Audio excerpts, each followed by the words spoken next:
pub in Bangkok, killing at least 27 people, and Thailand probes possible negligence in a deadly Bangkok bar fire. So definitely that's something that folks are reporting on as the death toll from a Bangkok music bar rises to 30. Dozens remain in the hospital. And China urges Europe to stop backing illegal South China Sea ruling to avoid harming ties. 10 years ago, the Philippines won a major victory in the South China Sea, and some people, including those at the diplomat, are asking, did it matter? Beijing slams the U.S.-led coalition by marking 10 years since the South China Sea ruling. And definitely that's something that is going on in the Asian theater. France hosts Bastille Day parade showcasing support for Ukraine. Europe flexing muscle in Ukraine is still on the sidelines in Iran. European troops and warplanes joined the Paris Bastille Day parade in a show of unity. France deployed 70,000 security personnel across the country for Bastille Day. And of course, we've got the World Cup semifinals going on today. Today it'll be France against Spain, and then on tomorrow it will be Argentina against England. So the top four seeds all made it in that particular situation. Donald Trump proposes a 20% toll in the Strait of Hormuz. So definitely oil prices rise as the U.S. and Iran exchange strikes. Trump says U.S. will run the Strait of Hormuz. And definitely Trump turns to blockade and tolls as the U.S. and Iran battle over the Strait of Hormuz. And almost 4,500 people are confirmed dead in the Venezuela quakes. So that's the quakes that took place some time ago, and the death toll continues to rise. For these children, the earthquakes in Venezuela changed everything, is what CNN is reporting. And definitely there is some humanitarian efforts to try to help the folks in that particular situation. And Wadcombe death counterterrorism police take over investigation. UK police make new arrests in the killing of the ex-lawmaker.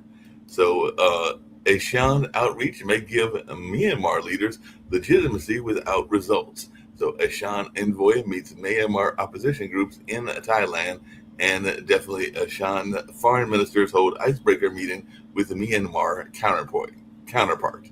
Myanmar says Suu Kyi is healthy as Ashan seeks access to that particular leader and all along those lines.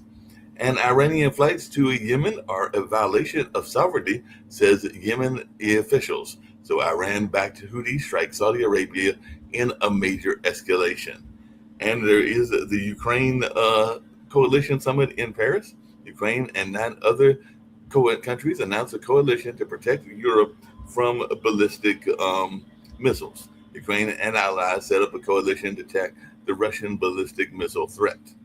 So definitely that's something that we've got going on as well. Let's check out on some of the U.S. news, and then I'll bring in my special guest for today and see what they've got going on in their world and what's happening with them. So we're always glad to have special guests here on the World Edition and all in that space. So we're definitely looking forward to seeing what they've got to say about a number of these stories, as well as just life in general. Maine ICE shooting, 26-year-old killing sparks call for an investigation. So definitely fatal. Maine man fatally shot by ICE in Maine was not in the intended target of the warrant, is what lawmakers are saying. And hundreds rally in Bedford, Portland, after a fatal ICE shooting in that area.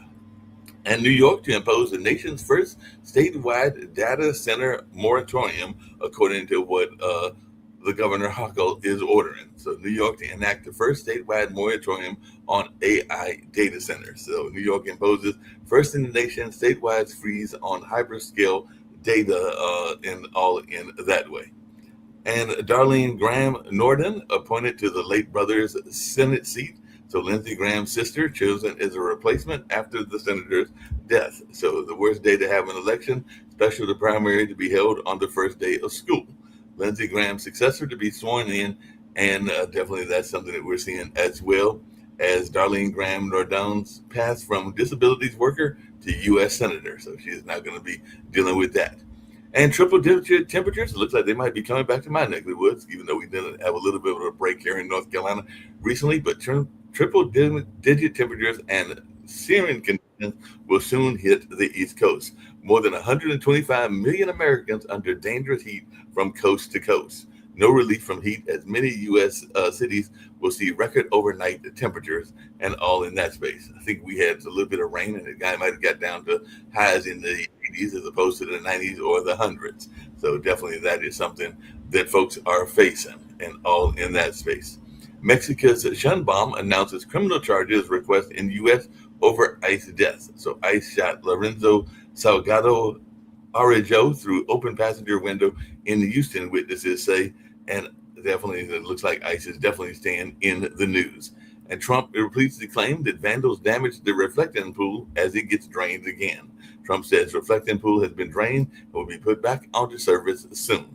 So that's definitely some of the things that we're hearing about in the news and all along those lines. I've got a lot of my guests here, including one of the founders of the network, but I'm here to bring in my main guest and see later on what Rick and them have got going on in their life. So everything like that. How are y'all coping with the heat and everything along those lines? Because it's been hot in North Carolina and all in that space. I'd love to hear what's going on in y'all's world and everything like that.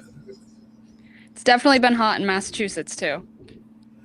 And y'all have written a book called The Saved Effect, True Stories of Lives Reclaimed by People Who Are Willing to Act. And we know a lot of people are not always willing to act and all in that space, because even sometimes folks are thinking about how they would act in times of despair. So it looks like your book, The Saved Effect, shows that saving life isn't just about restoring a heartbeat. It's about preserving the years, memories, and generations that follow. So share a little bit about what y'all have got going on, because it looks to me like you are an EMT, Kiera, and you're taking folks beyond what it takes to rescue folks and all along those lines. So I know that firefighters have been a major part of life in general. I know that definitely they have been saved some friends of mine in their own life and everything like that. So just share a little bit about your book and this whole notion of the saved effect.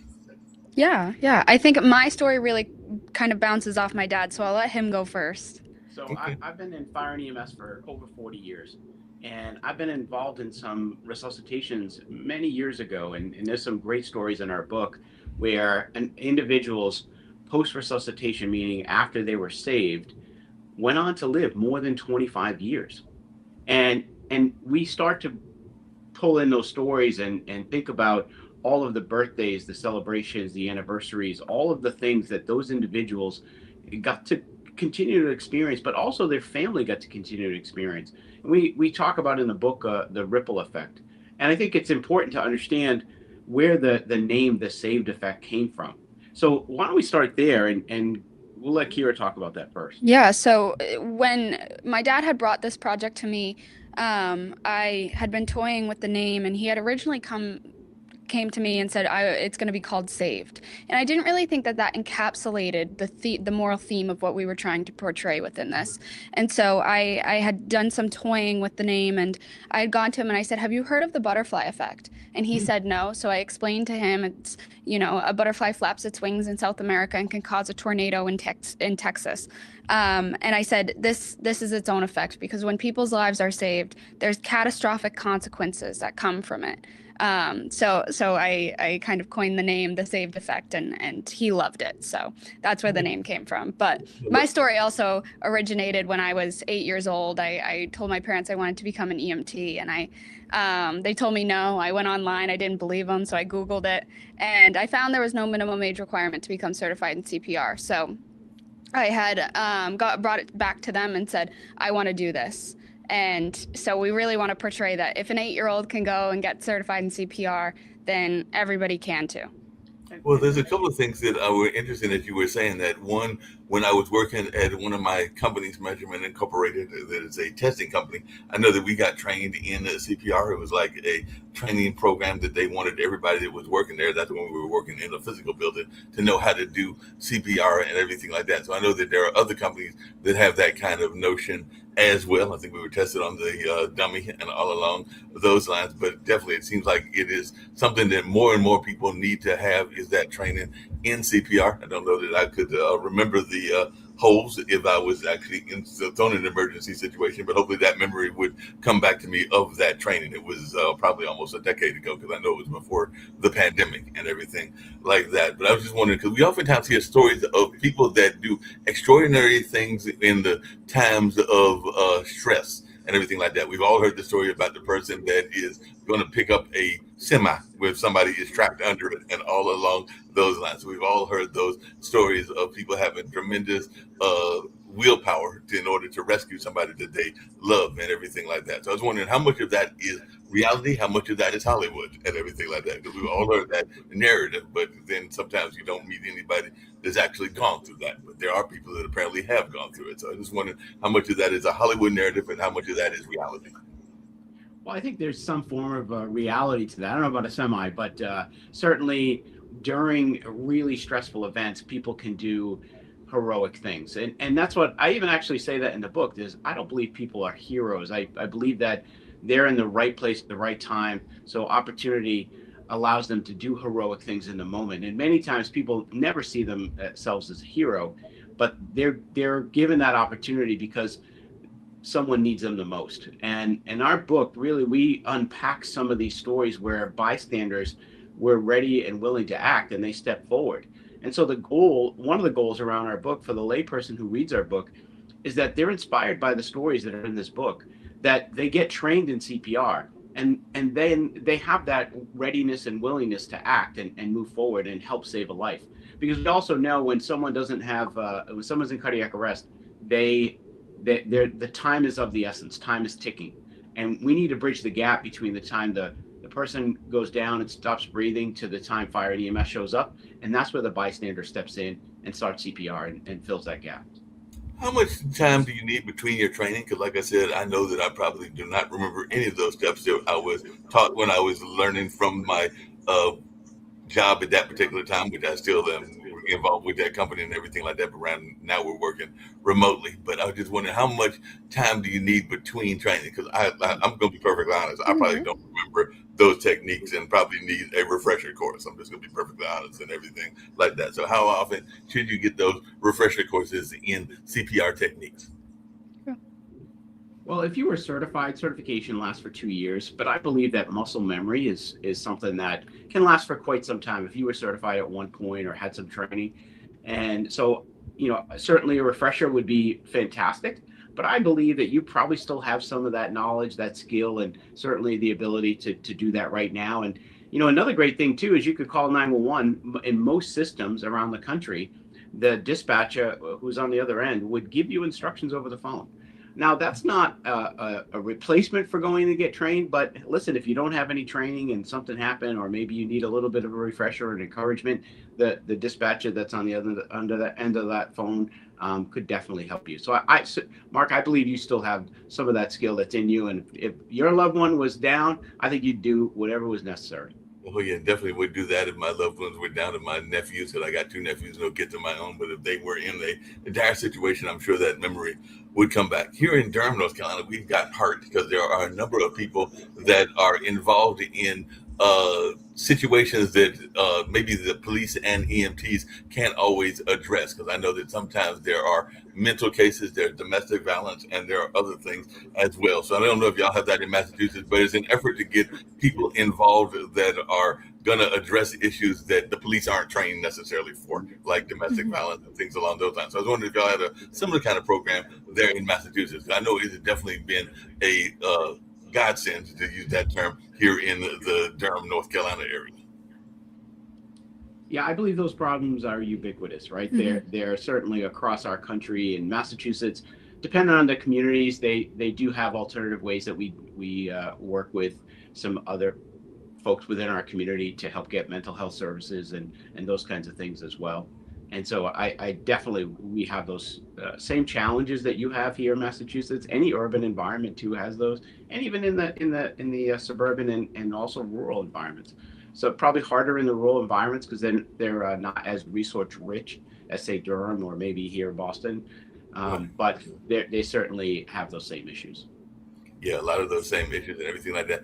I mentioned one of the news stories that we talked about before, and I'll bring in some of my other regular panelists very shortly. But there's been a lot of training for people that are in the club environment. Your daughter is of a young age. I don't know whether she's one of those people that hits the clubs and all along those lines and everything like that. But it definitely is something that I know even with myself, I was worked with a number of festivals, and in those festivals, we were trained in emergency measures and all along those lines. So the police here, I think it was either the police department or the sheriff department, would train us in emergency measures for large festivals, whether it was Centerfest, our annual street festival, or whether it was the Blues Festival when the Hayti Heritage Center was doing that, and hopefully we'll be bringing that back and everything like that. So how important do you think it is? Because we hear about these incidents throughout the country and throughout the world where people are not prepared enough to deal with mass catastrophes like a fire or something that takes place in some of these environments that have a lot of people, whether it's a festival or whether that's a nightclub. I definitely remember the incident down there in Pulse in Miami and everything like that. So how prepared do you think we are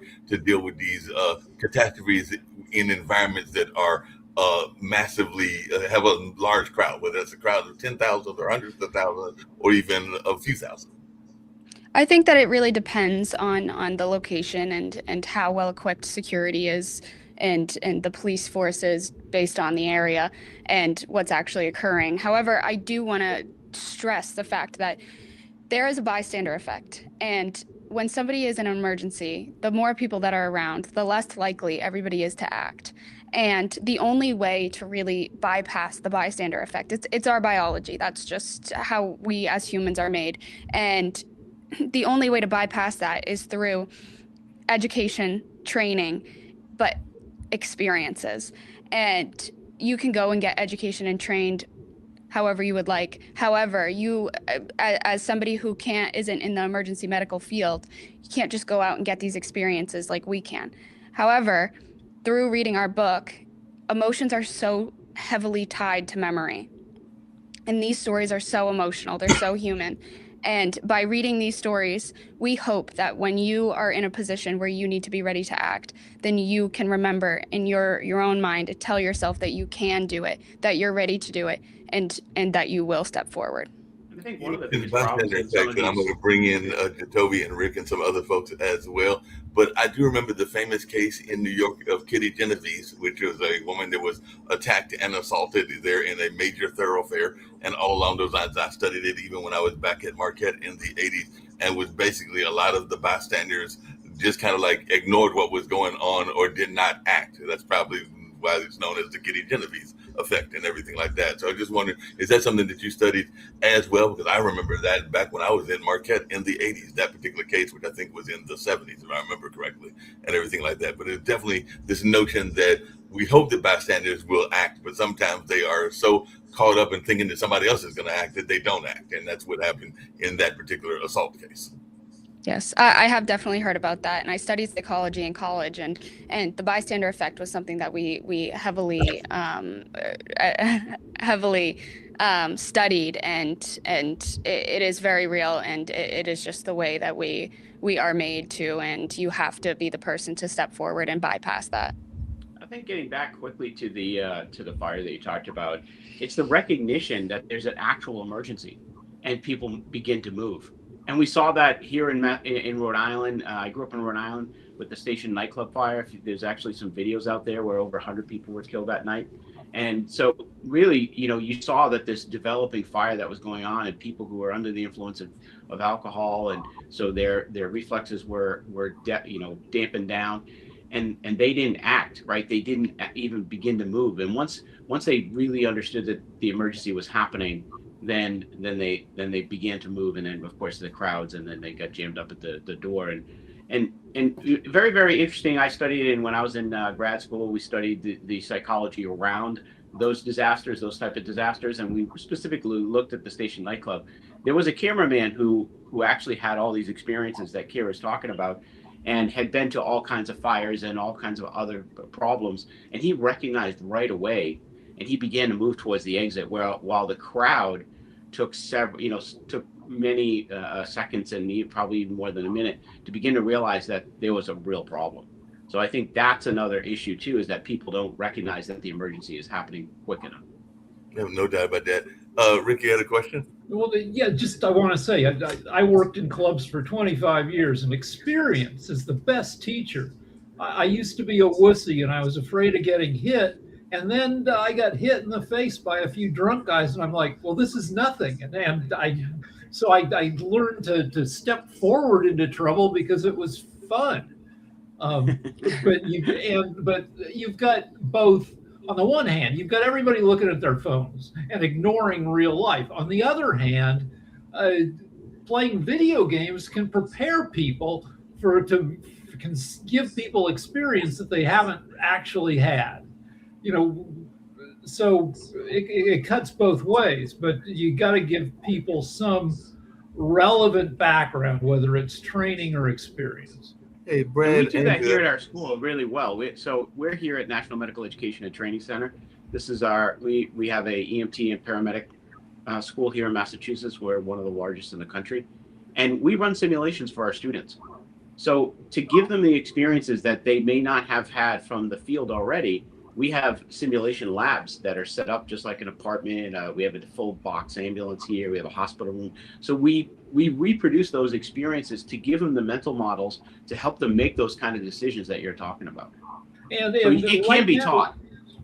Right now with ICE, ICE people are put on the street with as little as 6 weeks of training.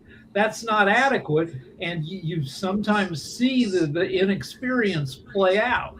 Or with in LA, we've a lot of coverage of a cop who hadn't had adequate training shot a friendly. I mean, they're the friendliest dog in the world. This cop freaks out. This lady was, it was a noise complaint because she was yelling because the Knicks won, and the dog, comes bounding out of the. Anyway, experience can help address a lot of this stuff. Yeah, just really quickly along those same signs, Brad and Kara, I know one of the things that your book is talking about is how people it goes beyond that rescue moment of the times and everything like that, but it actually impacts their lives for the rest of their life. A lot of times they are so glad that they are able to have continuing life stories with their grandkids, if they've got grandkids, and a number of other things in that space. So I just wondered if you could share a little bit about some of these people that were rescued or maybe even did the rescue and how it impacted their lives going forward. Absolutely. One of my favorite stories, and one story that has really stuck with me throughout this entire process, has been that of an 8-year-old who was saved in a restaurant. Her name is Madeline, and she wanted to be independent. She was cutting her own steak, and she took a bite, and it became lodged in her throat, and she was unable to breathe. And she recounts the story so vividly. She stood up at a table full of the people that loved her most, and not a single person could save her life. And it wasn't until a young nurse had come over and stepped forward and quietly said, "Let's try this," and performed the Heimlich maneuver on her and was able to dislodge the piece of steak from her throat and help her breathe again. Madeline then went on to go to high school and to open up a chapter of the American Red Cross in her community.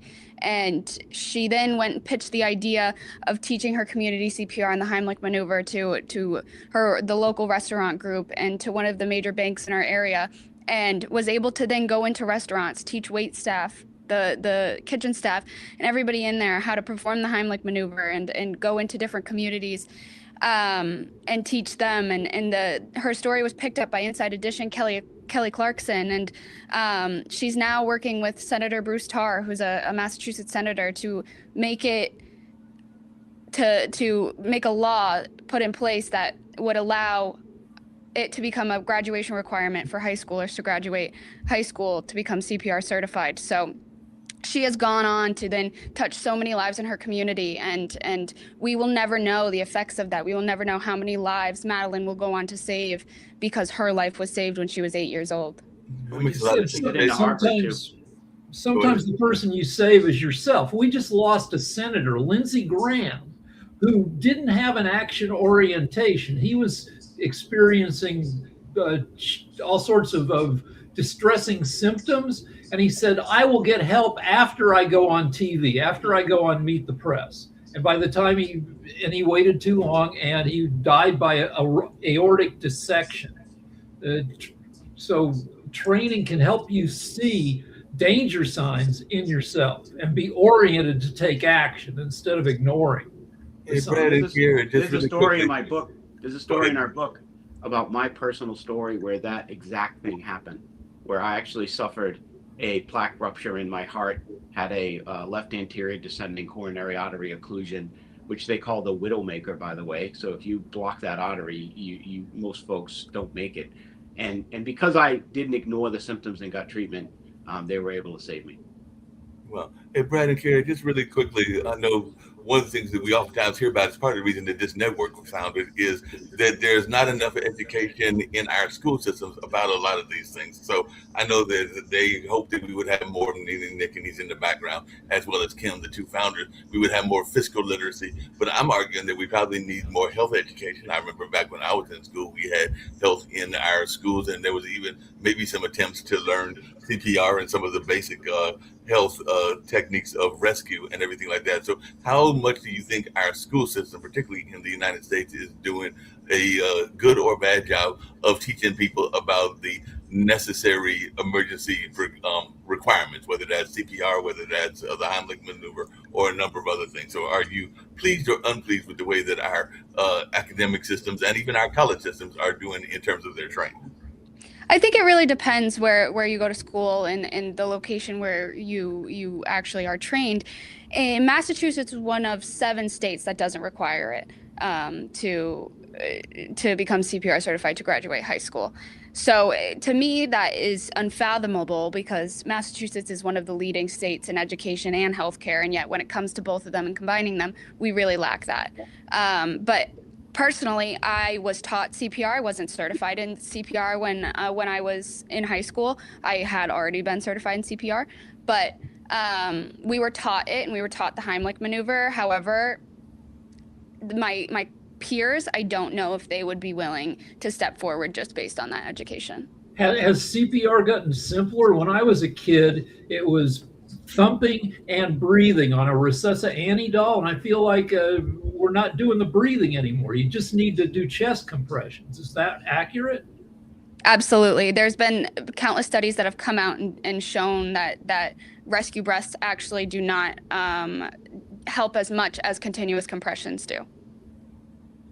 I mean, it certainly does help, but if we were going to choose and train bystanders and how to act in the moment, and because there's always been this reluctancy, particularly after communicable diseases began, back in the late 80s and early 90s, that it became more and more prevalent, then people were reluctant to do it. So, if we can just get them to do hands-only CPR, then that's going to bridge that time gap that we're looking for fire and EMS to show up. Brad, how do you think we're doing in terms of our fire departments and in terms of nationally, in terms of their being able to deal with major catastrophes? Rick is there in California. I know there have been those California wildfires. We even had wildfires here in North Carolina, and it seems that sometimes those wildfires last for days, if not months, and definitely they tried to bring in forces around the country to address these wildfires. And I know the heat and the droughts are not helping any of these situations. So how do you think we're doing in terms of preparing our fire departments to deal with these emergencies? I mean, you've got one of the leading training facilities in the country and everything like that. So how do you think we are doing in the sense of training people for these massive wildfires? Well, I can't speak to California because California has had wildfires going back, many decades, and I would consider California to be some of the most experts in the world at fighting wildfires, particularly in some of the larger areas that they've dealt with. So they have some excellent training, excellent education around that. I think our biggest challenge, and I would say that most departments have some form of education and training around managing mass casualty incidents. But one of the biggest challenges that we face in the fire service today is the lack of personnel, is the cuts to our budgets, to and we're relying heavily on mutual aid. I mean, even California does that. They have a massive mutual aid system in the way that they manage wildfires. And I work with the disaster medicine fellowship at the Beth Israel Hospital, so I work intimately in disaster medicine and disaster response. And we are seeing that natural disasters, as well as man-made disasters, whether it be a terrorist attack they are increasing in the amount of MCIs or mass casualty incidents and disasters that we're seeing across the globe. And so this is not a problem that's going away. So the fire service, I think, is fairly well prepared for what's coming. Our biggest challenge is in the amount of people that we have to deal with it.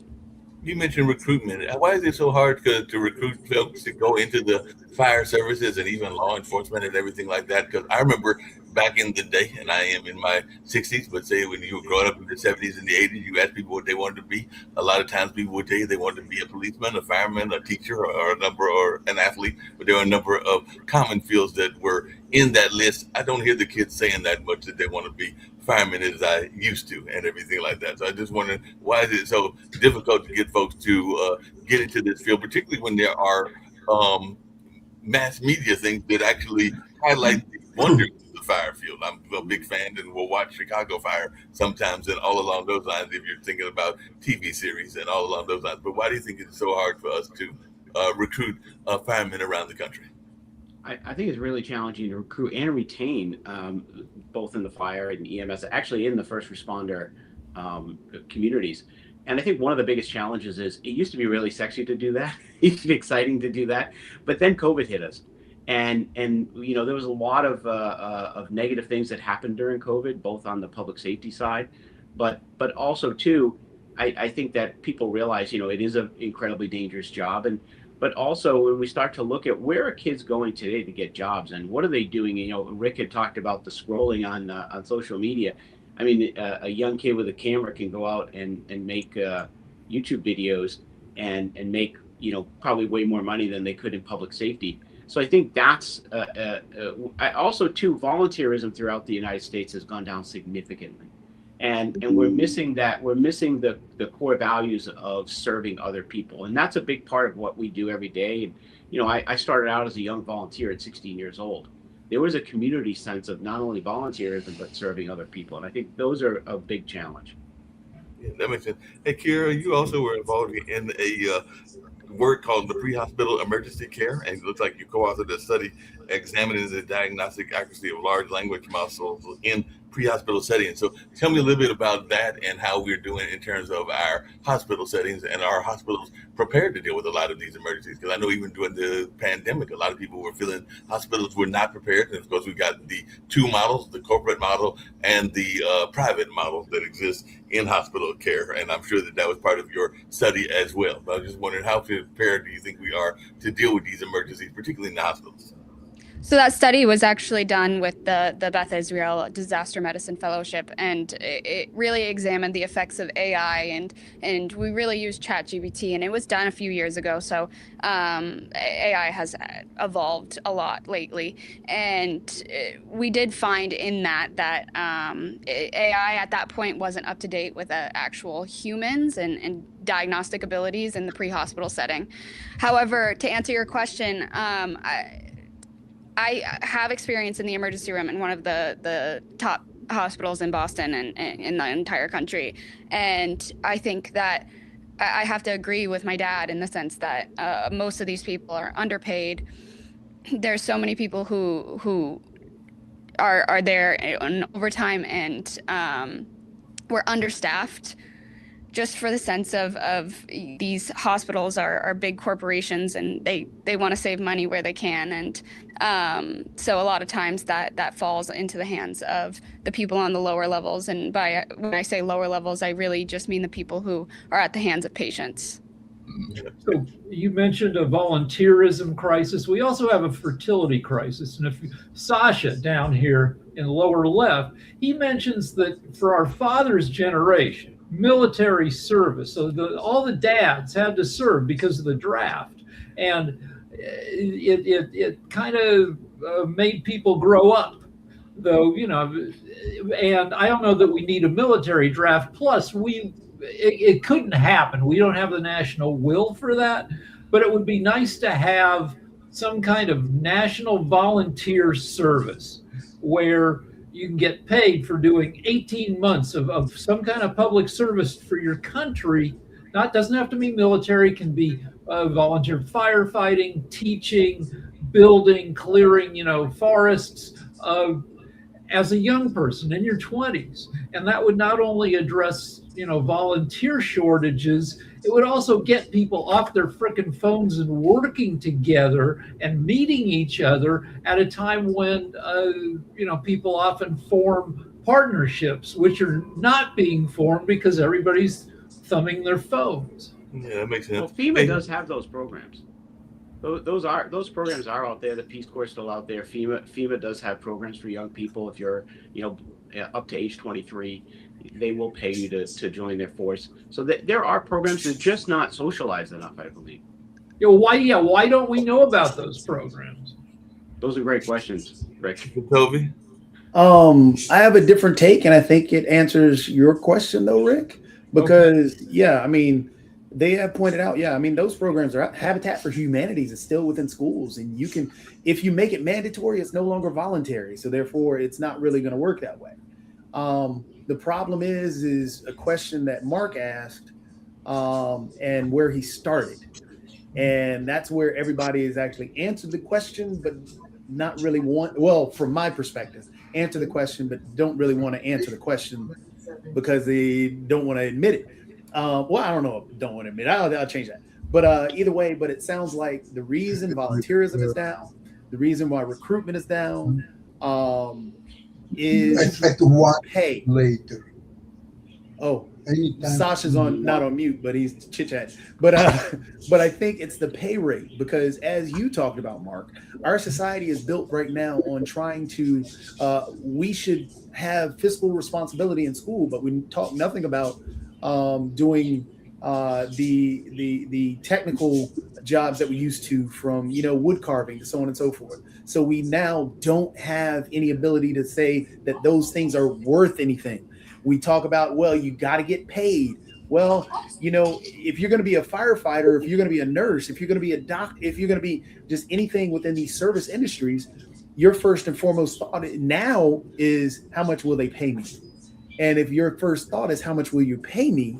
It's not, how can I help my neighbor, or how can I help society? So until we get that societal shift back to, let's working together, let's help individuals who may need my help, and I might not get paid for it, but I'm helping somebody, and that's how I'm getting paid for it. We're still going to have struggles and the lack of, people jumping into the police field because they're not getting paid as much as they should be paid. Teachers, we're losing teachers. Teachers used to be just a great industry, or a great field to go into, but you don't get paid enough, so you can't pay your bills. So why am I going to be a teacher? Hey, Kara, just really quickly, one of the things that I know that, and then I saw your Sasha as well. Kara, you also deal a lot with your papers around mental health, and mental health has been a major issue, and all along those lines, whether it is dealing with our veterans, whether it's dealing with the homeless, or a number of others that we've talked about here on this network as well. So could you just share with me a little bit about your thoughts around how we are handling those people that are facing mental health crisis, whatever that crisis is? I don't think that there's enough time to really get into the depths of the mental health crisis that's occurring here in America right now. However, from my experience in the emergency room, there is just a lack of beds in psychiatric facilities for these people, and there's just a lack of resources for people who are experiencing these emergencies. And they may spend 3 days within an emergency room, and that's the time for a psychiatric hold if they're a danger to themselves or others. And now that can again recycle, but however, they're spending 3 days, 4, 5, 6. I've seen people in the emergency room for over a week just because they can't get a bed in a psychiatric facility. And that's now a week that they're going without the actual help that they need. Emergency room physicians and emergency room staff can provide some help, but that's not our specialty. And we do take pride in what we do. However, they need more care geared towards their specific needs. Yeah, that makes sense. Sasha, you had a question? No, I don't have a question. I have a statement. I was quoted a couple of times here on this program just now, and you're missing the most important thing of benefits of mandatory military service. The major benefit is that you put same age people, say 18 to 20, and regardless of their background and social upbringing and financial status, you put them in all common ground, helping and serving each other. So you can have a son of J.P. Morgan, for example, CEO, and you can have somebody from unprivileged, the most place, and they are serving together. That's what can unite the country. Because today, if you take the same son of CEO of JP Morgan and somebody from unprivileged and bringing, there is nothing in common. They even speak different language. It's sing English, but very different pronunciation, very different sound, and there is nothing in common. So therefore, today you have a country which is not united. They don't have a common ground. They don't have a way to helping each other to work together. This what could be cured by mandatory military service. Appreciate that and everything like that. Hey, Before we, Toby's got his hand up. yeah, Yeah, before we go. change that, I disagree with the mandatory piece, because the mandatory creates rebels against what you're trying to do in the first place. Until we have a priority shift, because the EMS and the EMS division, or the emergency services, as pointed out, don't have the, keeping people with mental health issues in the emergency room is not where they're best served. It's similar to the police officer who not only just had to go to stop the drug deal and on a drug bust, to turn around now to deal with a kid who has autism and will not leave the home. So it all boils down to our priorities as a country, our priorities as individuals, and where we're going to put our money, because mental health services are in dire needs at this moment. From parents who have special needs kids to schools that have, that are dealing with kids not with special needs, but are dealing with PTSD because they just had a shooting and they're in their neighborhood, and now that child doesn't know what to do and is feared. So these services are in dire need, and it's a matter of shifting our priorities and not looking at, oh, well, that's costing me money. No, that's an investment for a child, or an investment for an individual who might be able to solve something down the road, or just it needs to be viewed differently and not, hey, it's money. And that's the problem that we're dealing with right now. Hey, Brad, just really quickly along those same lines, your daughter told one of her stories that she really admired, which is the 8-year-old that was almost choking on the restaurant. But I was just wondering, what is one of the stories that you tell in your book that really caught your attention and everything? Because it looks like y'all have a lot of these powerful stories, including people that reclaimed their lives after being rescued and all along those lines. So what's a story that really resonates with you? Sure. I think one of the most impactful stories was John Perino. John went into cardiac arrest on the dance floor in Abington, Massachusetts in 1997. And two bystanders stepped forward and began CPR right away. I happened to be involved in John's resuscitation, and we spent more than 30 minutes on the dance floor doing CPR. We defibrillated John 9 times. And then finally, on the way to the hospital, we defibrillated him, and he got a pulse back. And John spent 2 weeks in a coma and then woke up neurologically intact and went home to his family and lived another 27 years. He got to walk his daughters down the aisle. He got to raise his grandchildren. He got to meet his great-grandchildren, all because two bystanders stepped out of the crowd that night, did excellent CPR, and bridged the gap between us, our response time to getting to John. And then that created an incredible ripple effect of John's life over 27 more years. And a lot of places have defib rigs now. I was with my kid at the gym, and she defibrillated a guy, and she'd been trained a little bit, but it doesn't take much training. And the rigs, the kits, are designed to walk you through it, even if you haven't been trained. It'll talk to you and tell you exactly what to do.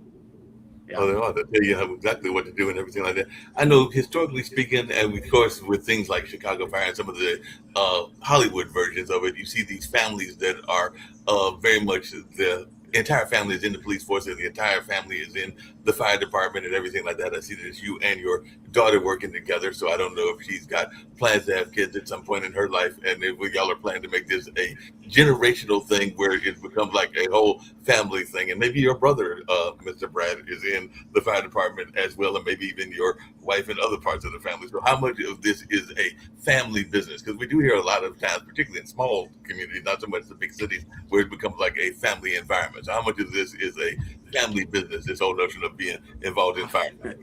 Our entire family was built to serve. My one I was the my dad was a force recon Marine during the Vietnam era, so he instilled those core values of service, like Sasha talks about. But my wife is a nurse practitioner. She does hospice and palliative care. My other daughter Bridget is a emergency room nurse, a trauma nurse at Beth Israel. My daughter-in-law is a nurse. My mother-in-law is a nurse. My son was an EMT. Both, all of our children have been EMTs and worked in the field, worked in either in the field or in the emergency room. So, yeah, my son-in-law is a firefighter paramedic, and so we're an entire family of service. My husband is not in the realm. He's an electrician, so family dinners for him, he can sometimes feel left out, but Sometimes feel left out because he's going like, wait a minute, how can I tell them about the electrical emergency and everything like that? Hold on. He can think of it differently too. He's the most powerful. yeah. Oh, we're gonna use that too. Yeah, that's so funny because honestly, yes, yeah, and he's the most handy around the house. If we need something around the house, he's the person who's fixing it. Yeah, he's definitely fixing it all along those lines. And of course, firefighting has always been very stereotyped and everything like that, because we all know the story of the people that are going on those emergency calls, sliding down the poles and all along those lines and everything like that. So how much of the portrayal that we see in television is realistic? Like I said, it does seem like it's become more realistic when I think of some of the more current TV shows, even though sometimes they do get too caught up in the soap opera aspect of it in my mind and everything like that. But how realistic do you think the television portrayal is of the firehouse, whether it's the old version of like St. Elsewhere, I just dated myself and everything like that, or the more current version? So I think there's probably a small mix between that, right? We definitely don't have the types of drama that you see there. We do live together. We do build a bond. I mean, I work in a firehouse where, there's 10 of us in one station. And so you have all those, we have a lot of fun. My wife thinks I have way more fun going to the firehouse every day than I do at home. And she's not wrong.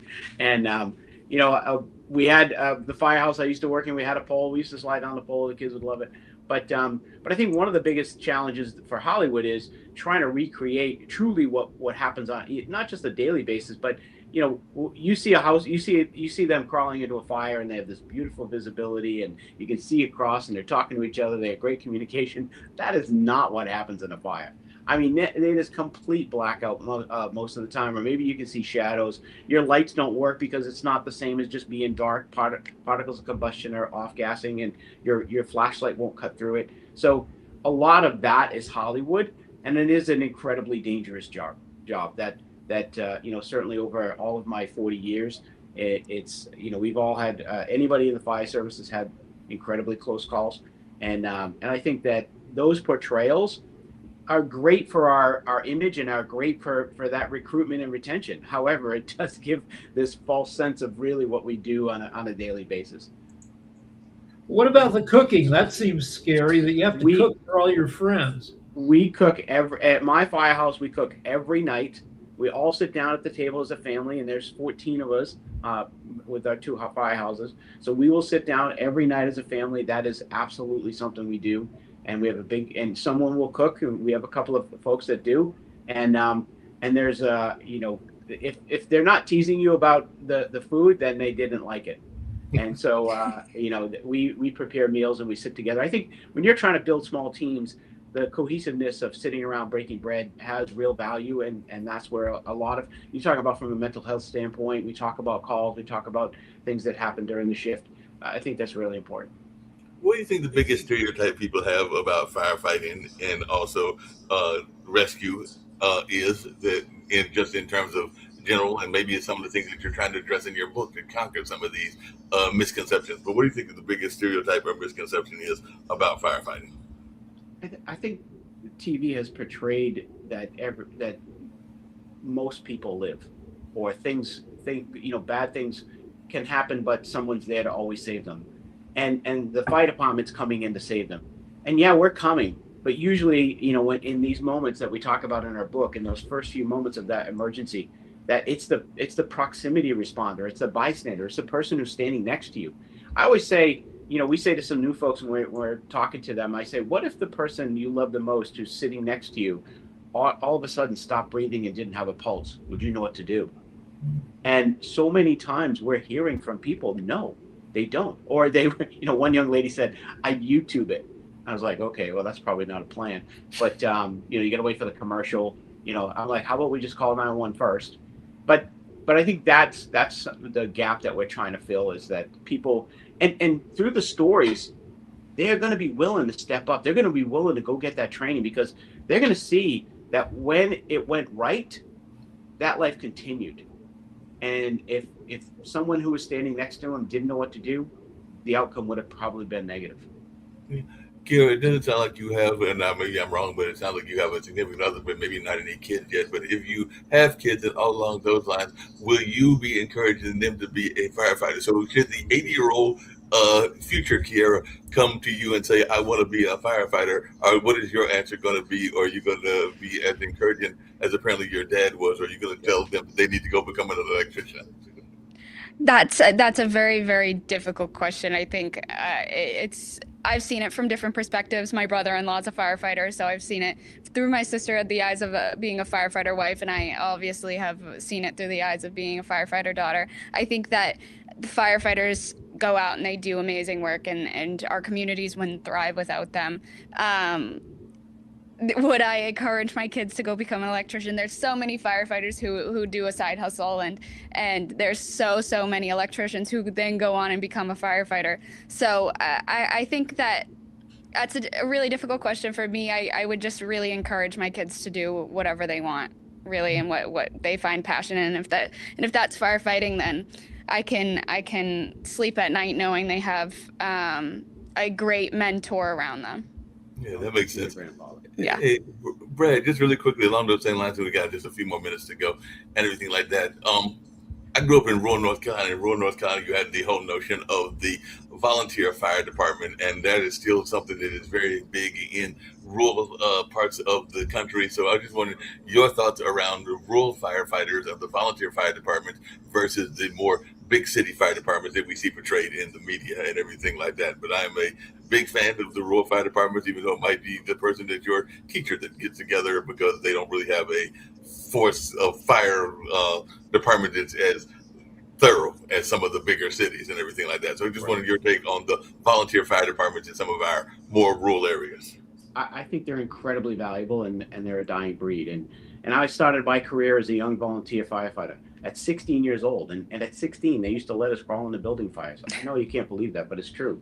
And going back to what Sasha said, I think if you want to unite the youth around a movement, particularly around volunteerism, between fire and EMS, and the core values, not only that my dad raised me at, but I had some incredible mentors when I was a young volunteer who actually were of service. Retired Master Chief Tom Leahy, Tom was one of my mentors. He was a World War II vet.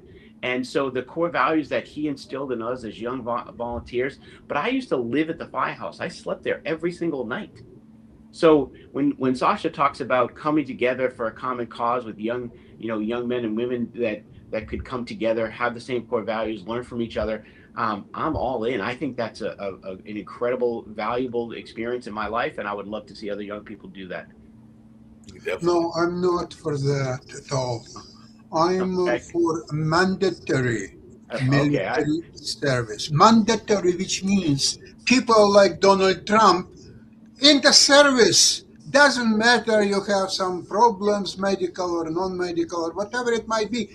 Service people first for 2 years with the people from Bronx and from Brooklyn and from everywhere. And they all mingle together, they live together, they work together, they help each other. That cements the nation. That's what makes unique contribution to cementing the nation. All these volunteers groups, so some people want to be volunteers, okay, let them be. But some other people, for example, like type of Donald Trump. So he's not going to be a volunteer. So there is no cementing the nation. You will still have this all kinds of crooks and all kinds of criminals around who, if they were in common ground, military service, working and living together, it would be a different outcome. It would be a different society. Actually, watch the movie Officer and a Gentleman. That movie may teach you something. I hear you and everything like that. Just really quickly, as we're winding down. Go ahead, Rick. Smart. I was gonna say we could try to show something happy because now that we got two first responders here, and what would be great, because I think it's always funny to get in their mind when they're watching TV shows of their same of what they're doing on TV. And there's actually a fire. There's the Fire Department Chronicles that pops up on Facebook. I don't know if you guys have ever seen that. Oh, absolutely. But do you guys do the same thing? Jason, yes. Oh, it's hilarious. It is hilarious. Because I'll watch this every once in a while. Mark, if you could share the screen, because these are just hilarious. And I'm wondering, do you guys do the same thing when you when you see like something on your mind, or something happened and you're like, why are you doing that? Why are you doing that? Hey, Cat, we got a problem. We're running low on pressure. Hydrants aren't pumping out any water. Hey, why do you keep opening and closing the bail like that? You do realize that this doesn't magically pump water out of the hose, right? Don, we have a problem. The fire is moving toward the fermentation room, which houses 2 950-gallon vats of extremely flammable sour mash. Flames hit that and it'll be like a bomb going off. Holy crap, thanks for the update, dispatch. I mean, now that we don't have any water, there's no way we're going to send crews inside of a giant commercial structure fire, especially if there's 2 vats of dynamite whiskey. Get a strike team, get in the fermentation room and start attacking it. What? Start foaming around the vats, anything to keep them from catching on fire. Great job foaming the concrete, bro. That's definitely going to stop it from catching on fire. You know what? There's some metal poles over there. You want to go magic foam those too? Temp in the vats is 650 degrees and climbing. If only we had a foamy substance we could spray on top of the highly explosive sour mash that would stop it from off-gassing. No?